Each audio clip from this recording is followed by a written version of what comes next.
तर तुम्हा सर्वांना गणेश चतुर्थीच्या हार्दिक हार्दिक हार्दिक शुभेच्छा। अजून गणपती बाप्पा येतात आहे आणि बघा आज मी ना आपल्या घरातल्या गणपती बाप्पाची ना पूजा केली, ती पूजा कशी केली आहे आणि काय काय आज मी बाप्पासाठी नैवेद्यासाठी बनवले। बाय द वे आज मी मोदक पण बनवलेत आणि ह्या वेळेचे मोदक ना जरा परफेक्ट झालेत। तर तुम्हाला मी पहिला माझ्या गणपती बाप्पाची पूजा दाखवतो।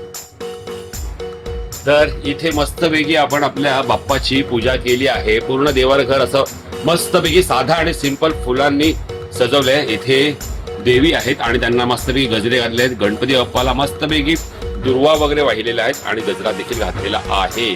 आणि इथे आहेत आमच्या ह्या मातोश्री। आणि आता आपण जाऊया किचन मध्ये। किचन मध्ये तुम्हाला आता जरा भरपूर पसारा दिसेल।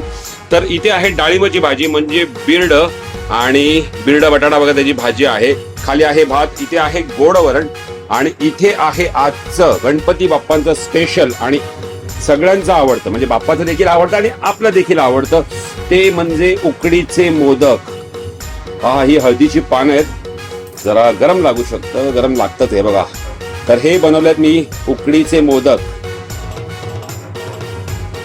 तर सर्वांनी कमेंट करायला विसरू नका। गणपती बाप्पा मोरया, मंगलमूर्ती मोरया। आणि पुन्हा एकदा गणेश चतुर्थीच्या खूप खूप खूप खूप शुभेच्छा।